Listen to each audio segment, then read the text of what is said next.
Olá pessoal, eu gravo esse pequeno vídeo para debater um tema que sempre surge, que é a relação entre políticas identitárias, entre movimentos identitários e a esquizoanálise e o esquizodrama, que foi uma das questões que debatemos nessa última formação de esquizodramatistas. Porque uma das questões que surgem é que como a esquizoanálise tem como método a questão da desteritorialização, seria uma espécie de um contrassenso trabalhar com as políticas da identidade, visto que a identidade marca a fixação, a ancoragem em traços fixos. Mas creio que esse é um falso dilema, porque quando estudamos, trabalhamos com movimentos sociais e políticos, não necessariamente o movimento político fica sempre nesse polo criador da insurgência, num assembleísmo instituinte a todo momento. Sempre há vários tipos de funcionamento que os movimentos assumem. Né? Então esse é o foco que tanto o ativista como o esquizoanalista devem ter. Quais são esses movimentos, quais são as transições que podem proporcionar uma maior potencialização do coletivo social? Como que nós podemos elevar o seu potencial de realização, de ação, de forma geral, né? Então, chegamos na questão dos movimentos sociais identitários. Acredito que não é porque se agenciam por traços identitários, sejam de sexo e gênero, raciais, de classe, etc., é que são em si um grupo estereotipado ou um mero corpo cheio. Corpo cheio é um termo que o saudoso Gregório Barenblit utilizava para diferenciar, para contrapor ao conceito de corpo sem órgãos. Então, a estereotipia, a fixação, a reprodução, muitas vezes referem-se a diagramas de corpos cheios. Então, essa crítica parte de uma análise equivocada ou nutrida por um forte viés de classe. Porque em todos os lugares temos corpos cheios, microfascismos, autoritarismos, mas as elites sociais sempre preferem apontar, depositar os autoritarismos na esquerda e nas minorias sociais. Né? Vejam, por exemplo, o clássico livro Psicologia das Multidões, do Gustave Le Bon, no qual ele critica as multidões como irracionais. Né? Então, os movimentos sociais identitários devem ser apreendidos, tal como a palavra diz, movimentos, movimentos em toda a sua expressão e potência, sejam os movimentos de minorias, ou como o Ailton Krenak afirmam, as minorias que se movimentam. Para sua constituição, tiveram que realizar o contrário de um corpo cheio.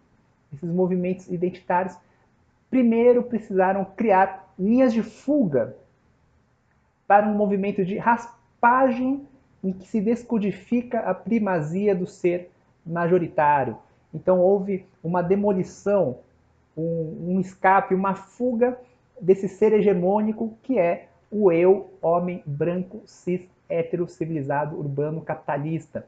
Então teve-se que abandonar esse corpo cheio em prol de uma transformação, uma nova coisa, uma nova composição, em que se teve que deixar extravasar os devires insurgentes minoritários para assumir a potência da diferença e da dissidência, para afirmar a sua própria diferença que se consolida numa identidade. Então, o segundo movimento é o agenciamento das singularidades dispersas num coletivo, numa coordenação, num movimento, em que são conectadas a partir de sua afirmação identitária de ser uma minoria, na potência de devir minorias, na produção de um comum que é em si diferença. Assim, o movimento identitário, de forma alguma, pode ser sinônimo de estereotipado, de linha dura, mas é o agenciamento do comum de uma dissidência, na qual a sua própria criação é uma revolução. É a constituição da solidariedade dentro das diferenças, citando Ailton Krenak de novo.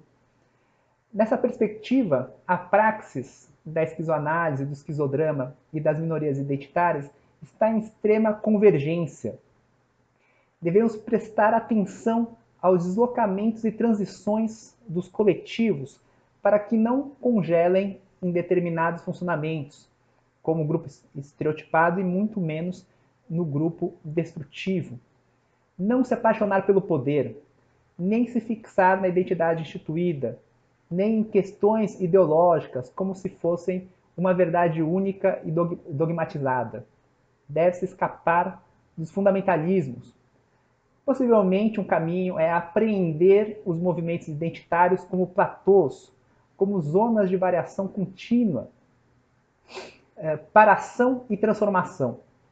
Identidades que são um território constituído para a expressão desses devires insurgentes.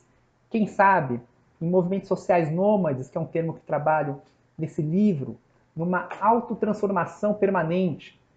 Tomar as identidades como órgãos transientes, no sentido daquilo que faz escapar para a produção de outras linhas. Bom, mas sabe-se que muitas vezes emerge um ser majoritário dentro de um movimento minoritário.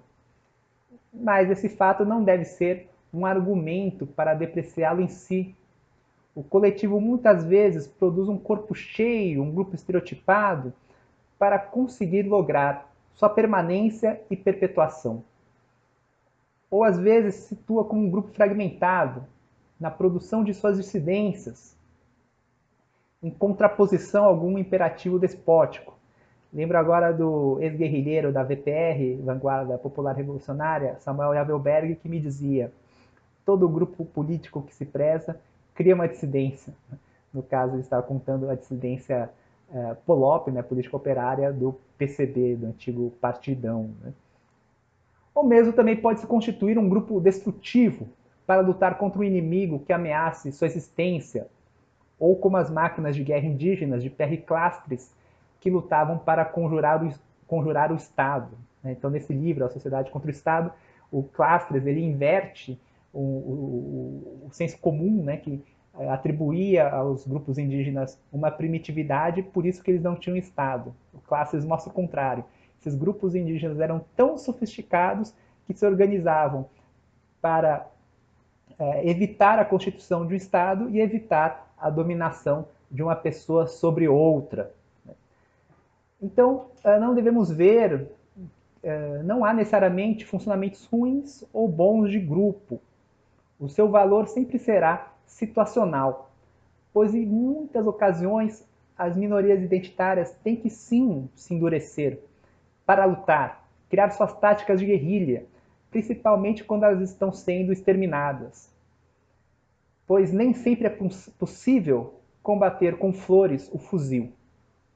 Nesses casos, o grupo destrutivo pode até ser o maior índice de vida e potência, de modo contrário ao que é trazido no senso comum. Obviamente, devemos ter o cuidado para que ele não fique cronificado nesse movimento e não seja perpetuado na ausência de ameaças e conflitos.